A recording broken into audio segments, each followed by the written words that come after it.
Seterusnya saya ingin menjemput Yang Berhormat Menteri Pembangunan Usahawan dan Koperasi untuk memberi jawapan 20 minit, Menteri.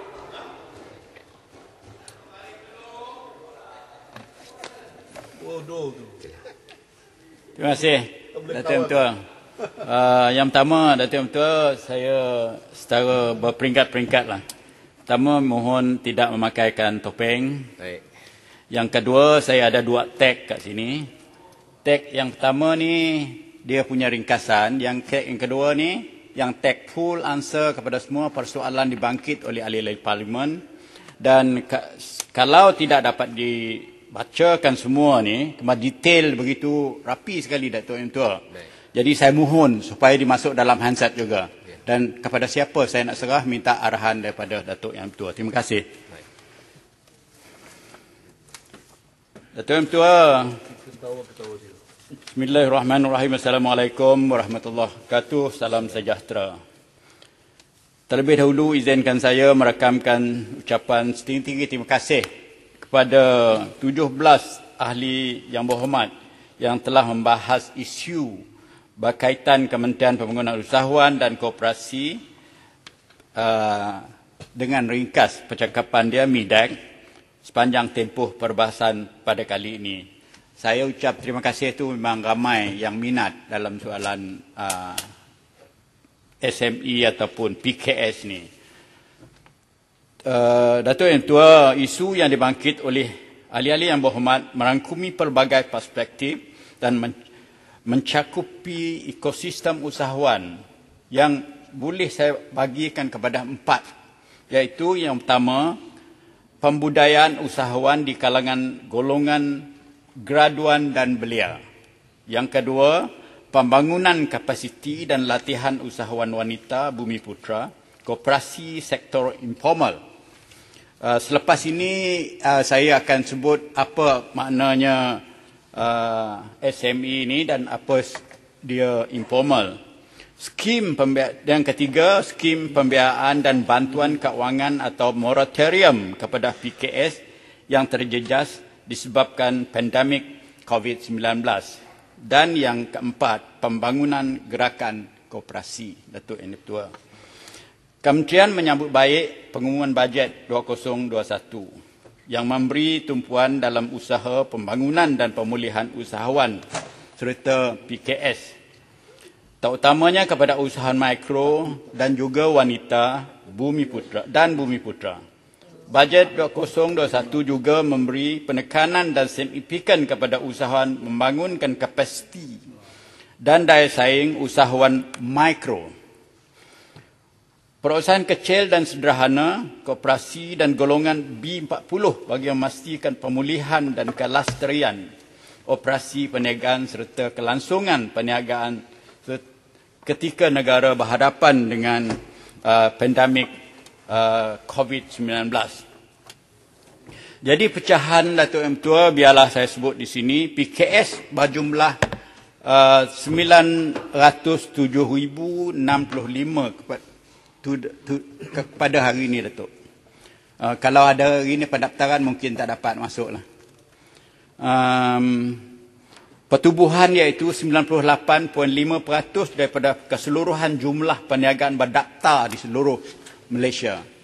Jadi pecahan PKS mengikut saiz ialah 693,670 iaitu 76.5% mikro, 192,783 yang kecil, 21.2%. Yang sederhana, jumlah pendapat dia besar sampai 50 juta, tetapi jumlah numbers syarikat-syarikat terlibat kecil, 20,612, iaitu 2.3 yang sederhana. Jadi sumbangan PKS ini kepada KDNK negara pada ketika ini ialah 38.9%, iaitu 552.3 bilion. Pekerjaan 48.4. Makna ini sumbangan kepada employment di seluruh negara, iaitu 7.3 juta yang terlibat dengan PKS ini dalam negara kita.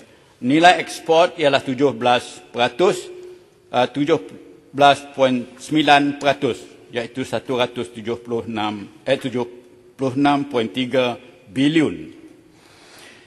Jadi mengikut sektor Datuk Yang Tua, PKS juga mengikut sektor perkhidmatan yang banyak sekali, iaitu 89.2%, iaitu 126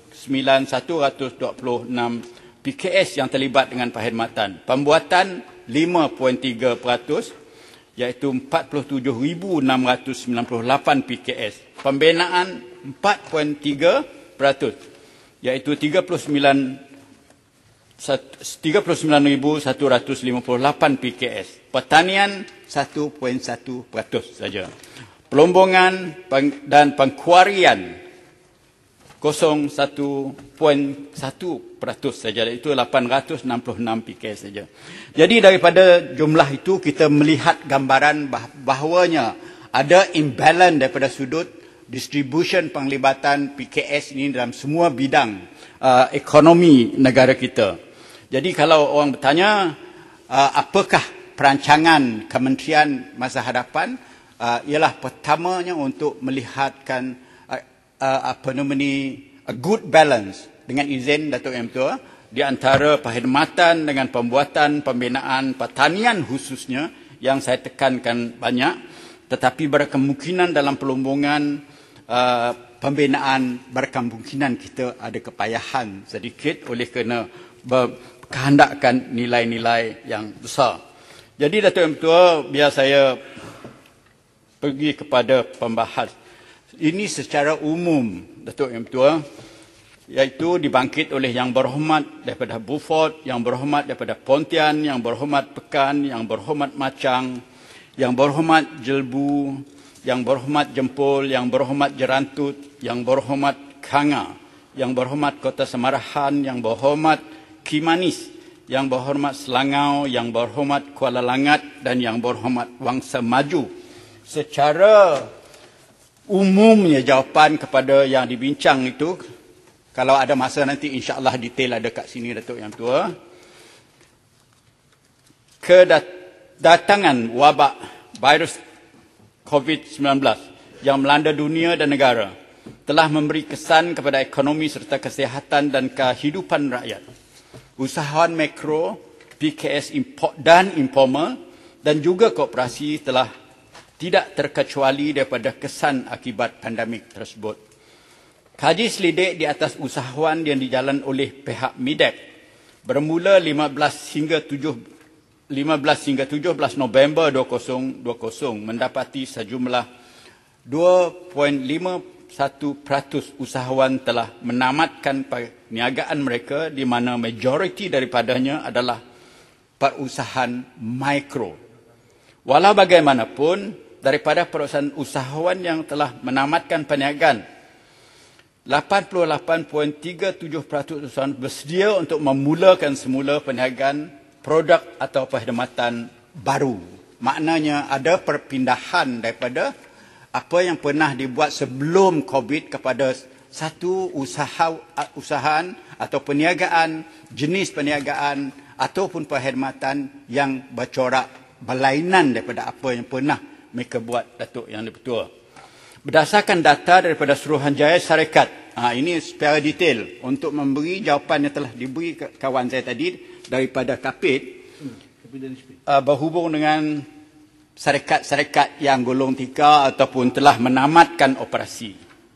Mengikut Suruhanjaya Syarikat Malaysia, bagi tempoh Mac hingga September, terdapat 32,469 syarikat dan perniagaan telah menamatkan operasi. Makna dia, dengan kata yang tak berapa elok, golong 3. Namun, jumlah ini diimbangi dengan bilangan perniagaan dan syarikat baru yang didaftar bagi tempoh Mac hingga Oktober, itu sebanyak 279,384, Datuk Yang Dipertua.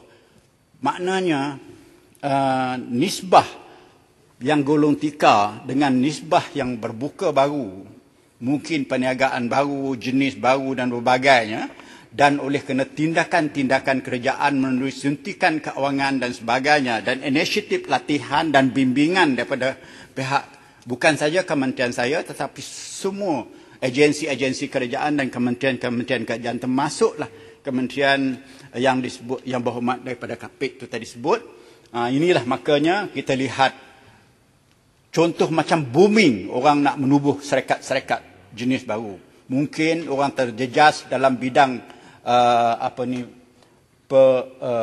pelancongan, mungkin berpindah menjadi buat makanan ataupun penghantaran. Ini jelas dalam research kita. Jadi ini bukan adalah satu perkara we pluck from the thin air, tetapi kita dapati berlandaskan research yang dibuat oleh pihak SME Corp di dalam kementerian ini.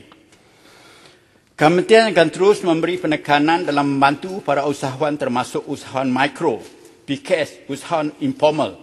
Datuk Yang Tua, izinkan saya untuk memberi penjelasan sedikit yang tidak termasuk dalam fakta numbers tadi. Yang 907,065 pertubuhan badan ekonomi itu PKS tadi tidak termasuk yang informal. Yang informal ini makna dia tidak berdaftar dengan SSM, sama ada sebagai sendirian berhad ataupun sebagai sole proprietorship ataupun sebagai partnership, ataupun tidak berdaftar dengan pihak berkuasa tempatan. Ini dipanggil informal. Contoh Mak Kiah jual cucu, Mak Kiah jual goreng pisang, Mak Kiah jual macam-macam lah Mak Kiah ni, dia rajin jual. Jadi tidak termasuk yang ini, tidak berdaftar dengan sesiapa. Jadi termasuk usahawan wanita, belia dan gerduan dengan melaksanakan pelbagai inisiatif dan insentif khasnya melalui agensi seperti Tekun Nasional, Bank Rakyat, SME Bank, SME Corp Malaysia, UDA Holding, Perbadanan Nasional Berhad PNS yang telah diletak oleh menteri belah kiri saya ni kepada kementerian saya. Dia jaga undang-undang, saya jaga pembangunan. Ini diarahkan oleh pihak kerajaan. Jadi saya buat kerja saja, Datuk Yang Betul. Menteri, boleh mencela? Boleh? Ya, Pontian. Terima kasih Menteri. Saya mendengar dengan teliti apa yang disebut ada 907,065 PKS di bawah jagaan, tidak termasuk sektor informal, dan tentunya PKS ini akan sentiasa bertambah dari semasa ke semasa. Jadi masalahnya pada kiraan saya ialah Kementerian Medek ni hanya diperuntukkan 548 juta daripada 27 buah kementerian. Yang kedua paling sedikit, yang paling sedikit 423 juta iaitu Kementerian Perpaduan. Tugas membina bangsa usahawan ni kelihatan tidak dianggap penting dengan sedikit sangat peruntukan belanjawan 548 juta sahaja yang diberikan, sedangkan ada yang berpuluh-puluh bilion kementerian lain. Jadi apakah kaedah kreatif yang berhormat Menteri bagi menyelaras peruntukan contoh unit pembangunan usahawan kementerian-kementerian lain yang di bawah Majlis Pembangunan Usahawan agaknya, yang boleh diselaraskan supaya peruntukan itu bertambah? Terima kasih. Terima kasih Pontian. Sila Menteri. Pontian ni dia mengetahui benda-benda macam ni, Datuk Yang Betul. Yeah. Soalan dia tu memang strategik, jawapannya ada pada saya.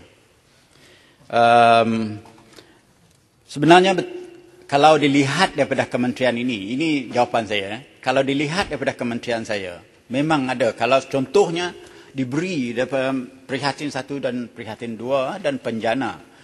Tekun telah diberi 300 juta. Dan 300 juta ini dah kita disburse, 99% dah kita disburse. Dan disbursement ini ataupun pengeluaran sumber ini kepada pihak-pihak yang memohon bukan saja diberi macam tu saja, dengan bimbingan, monitoring ataupun bimbingan kita hingga mereka ini boleh bergerak semula, dan bahkan kita ajar mereka soalan-soalan macam mana nak berniaga dalam masa COVID ini, iaitu dengan digitalization dan masuk kepada e-market, e-dagang dan sebagainya. Semua kita bimbing dan kita buat. Saya bersetuju memahami soalan yang dibuat oleh Pontian, dan kita melihat oleh kerana tadi saya dah kata 99% kita dah disburse dah. Itulah kenapanya baru semalam Datuk Yang Ketua, saya setelah berbincang dengan pihak Economic Action Council yang dipengusikan oleh Yang Amat Berhormat Perdana Menteri sendiri, yang mana hadir bersama ialah daripada Menteri MOF, Menteri MITI dan juga Menteri Ekonomi, iaitu kalau cara ringkas cakap yang biasalah Datuk Seri, tak payahlah sebut nama tu, tak boleh sebut, melainkan Datuk Sakat boleh sebut nama, saya lupa dengan kawasan ni, dia orang ni. Jadi ada hadir bersama dengan Perdana Menteri. Saya telah meletakkan permohonan pindahan sumber kewangan selepas kajian yang dibuat oleh pihak SME Corp dalam kementerian ini, melihat bahawa ada sumber-sumber kewangan diletakkan dalam satu agensi yang tidak ada takers, kurang takers, hingganya sumber kewangan itu tidak bergerak. Dan pada kita, kalau sumber kewangan telah dilulus oleh pihak kerajaan tetapi tidak ada takers dan tidak ada dimasuk ke dalam sistem kewangan negara, maka ekonomi kita bakal tidak bergerak walaupun hasrat kerajaan mahu menggerakkan ekonomi. Dengan itu, kita telah berbincang sepanjang lebar semalam dengan Perdana Menteri dalam Economic Action Council, dan Perdana Menteri telah memberi arahan kepada kementerian saya untuk berbincang semula dengan pihak MOF, berbincang dengan pihak MITI dan juga pihak Kementerian Ekonomi berhubung dengan sumber kewangan yang ada di kementerian-kementerian lain yang boleh disalur menerusi MIDEC, kerana MIDEC mengetahui di mana letaknya, perlu kita tangani pihak-pihak PKS ini. Jadi Datuk Yang Di-Pertua, untuk makluman Yang Berhormat Pontian, strategi yang telah kita buat ada, dan kita telah memberi maklum kepada pihak kerajaan menerusi Economic Action Council, kerana PM sendiri yang mempengurusi majlis tersebut. Terima kasih Pontian. Jadi Perbadanan Nasional ini saya hendak sebut secara khusus, kerana baru diletak di bawah kementerian ini, yang ingin saya bangunkan dan menggunakan instrumen PNS ini supaya soalan struktur pengurusan, struktur perdagangan, produk kualiti, packaging, image, publicity, advertisement ataupun pengiklanan telah dibuat. Jadi PNS ini bakal kita guna sebagai satu instrumen untuk membangunkan lagi mana pihak yang telah menamatkan perkhidmatan di satu penamatkan perniagaan mereka di satu-satu jurusan. Kita promosikan PNS ini di kalangan PKS ini untuk mengambil bahagian dalam PNS, kerana penstrukturan PNS itu sendiri telah tidak lagi mempunyai proses-proses yang panjang, kerana produknya ada, advertisementnya ada, promosinya ada, bantuan ada, dana ada, semua ada. Jadi itulah gambaran yang sedikit sebanyak yang boleh saya sebut berhubung dengan pembangunan usahawan yang terjejas oleh kena COVID. Bagi tahun 2020 sebanyak... Satu minit ke? Oh. Hanya tinggal satu minit. Nampak Datuk Yang Betul, even my summary pun tak boleh habis. Itulah. Jadi Datuk Betul, saya minta mohon yang tick papers ni dimasuk dalam handset. Baik. Supaya tidak adil kalau kita ahli-ahli parlimen 17 orang berbahas, bertekak ni, gaduh dengan kawan-kawan dalam dewan ni, berdiri lama-lama tetapi tak ada jawapan diberi oleh pada pihak kementerian. Jadi Datuk Betul minta saya yang sedikit lagi, sebanyak 273.45 juta dana kewangan telah diperuntuk untuk golongan usahawan wanita. Ini soalan wanita ni. Dan seramai 32,974 usahawan wanita telah menerima manfaat melalui pelbagai program dan bantuan oleh kementerian dan disalurkan melalui dana khas agensi di bawahnya. Usahawan wanita dalam bidang pembinaan juga diberi tumpuan, terutamanya dalam program kompetensi menerusi kerjasama Biro Wanita Persatuan Kontraktor Melayu Malaysia semenjak tahun 2019. Datuk Betul, mohon sedikit saja. 1 minit. Banyak ni sumber kewangan dia, Datuk Betul.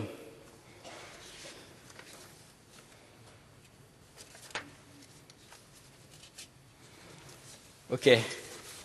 Oleh kerana saya diminta dibagi tahu dah 20 minit dah habis. Jadi walau bagaimanapun Datuk Betul dah setuju untuk meletakkan jawapan dan soalan dibangkit secara terperinci ini kepada dalam handset. Maka saya sebagai penutup Datuk Yang Tua setakat ini sajalah yang boleh saya beri penjelasan kepada semua perbahasan isu-isu dibangkit oleh Yang Berhormat 17 orang sepanjang tempoh berbahasan peringkat dasar Undang-Undang Pembekalan Belanjawan 2021 pada mesyuarat ini. Saya berharap daripada penjelasan tersebut ianya telah dapat sedikit sebanyak menjawab semua soalan yang telah dibangkitkan oleh Ahli Yang Berhormat, dan kepada Datuk Speaker, saya mohon terima kasih banyak-banyak kerana nak masuk dalam ni. Pegawai saya buat kerja, saya pun buat kerja. YB yang berbahas dalam sini pun banyak kerja. Jadi kena masuk dalam handset. Terima kasih Datuk Yang Tua. Terima kasih Yang Berhormat Menteri Pembangunan Usahawan dan Koperasi.